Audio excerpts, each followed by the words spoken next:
Today we're going to interview someone of what they think is an example of patriotism.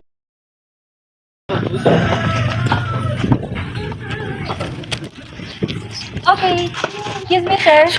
What do you think is an example of patriotism? Hindi bisaya ako. Kanang nag-prioritize sa mga tao kaysa sa inyong kinabuhi. For example is election nila nang magpili ta sa leader para sa kayuhan sa atong katawhan o sa nasod.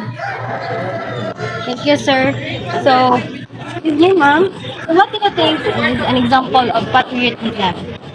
Para nako ma'am kay ang kuan national anthem kay mabutan ay kanang serves as kanang proof sa kalisod sa atong mga ancestors para makabot nato ang freedom niya kuan it's serves as nga kanang respetuon din kanang kuan kanang it's proud as a Filipino proud po ta nga kanang makabot dito na ta komunikasyon. So, thank you so much, ma'am. So, how about you, sir? What do you think is an example of patriotism? Kana guro mutabang ta sa tong peers para sa ilang kayuhan o kanang volunteer ta sa general cleaning kay it shows mongod unite ta sa ato ang future fresh surrounding para sa ato ang anak kun mao na ma'am. So, thank you so much, guys, for your cooperation about sa patriotism. Thank you. Thank you.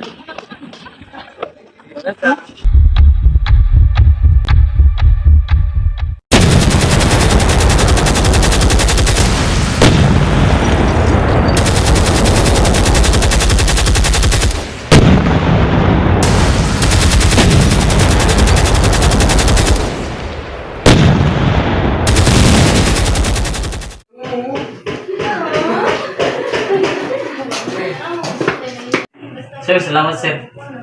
Walo nga naman dong. It's my duty to protect you. Wow, kailangan mo prani mo sir. Ang ko bata. Pagbutihan mo dong. Salamat kayo, sir. Sa di mo kaihantlo sa mga tao ron, ilabi na sa mga bagong tubo. Salamat ma'am.